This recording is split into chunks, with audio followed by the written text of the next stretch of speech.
One night I realized I was running out of food.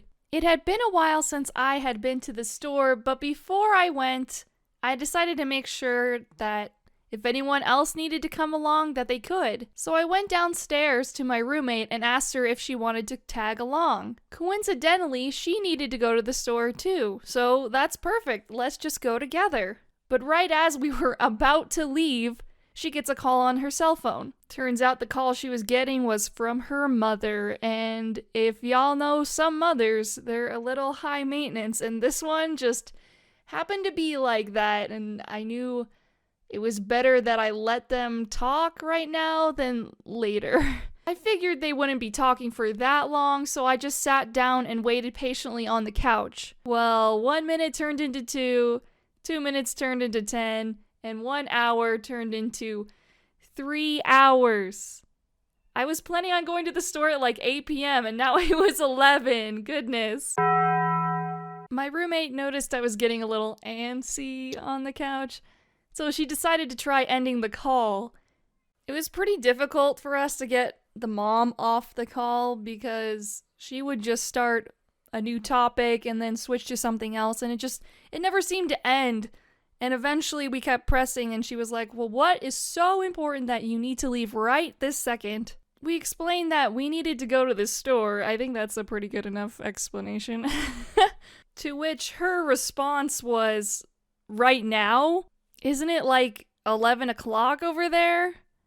And we were like, well, yeah, we wanted to go earlier, but we just got a little sidetracked. But you're both women. You can't go at night. Wait, that's illegal. And so we both have to sit there and agree to not going to the store. We act like little angels, like, yes, of course, mother. We won't do it. But we did what any responsible adult would do in the situation.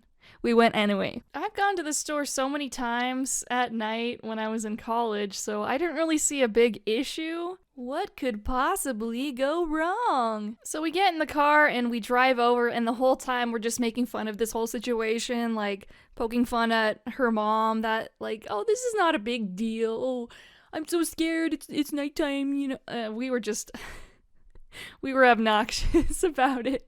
But it just seemed so silly at the time.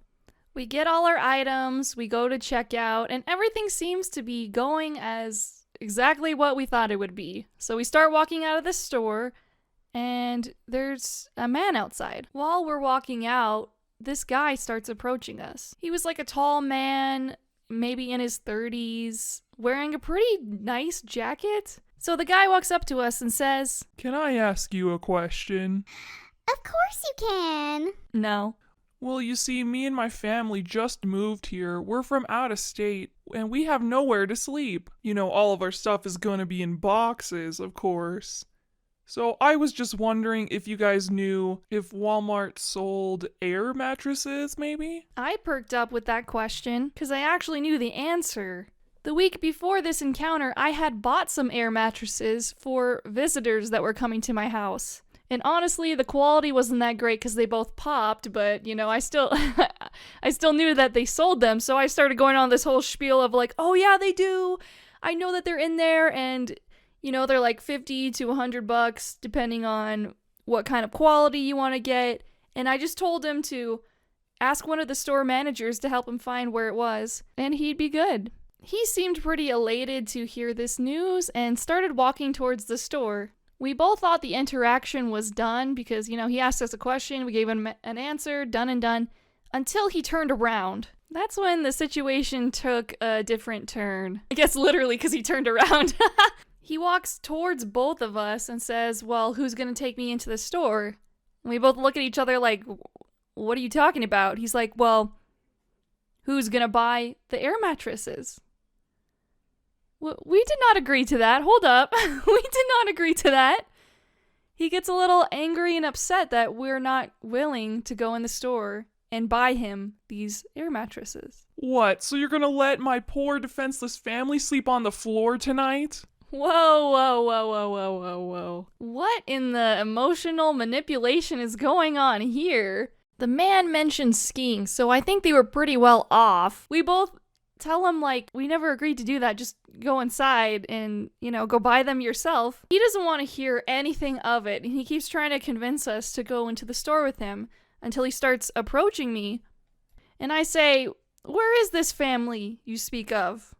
And he kind of looks around the parking lot and he's like, oh, they're over there. And in the distance, there's this, like, really dark, really big van. And it's on.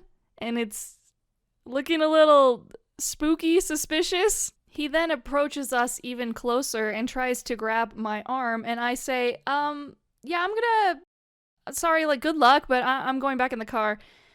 I figure it's high time I get out of there, but my roommate was so nice, she was trying to maybe help this guy. I don't know what she was doing. My mind was going to a lot of different places. I'm like, why does this guy insist that we go into this store?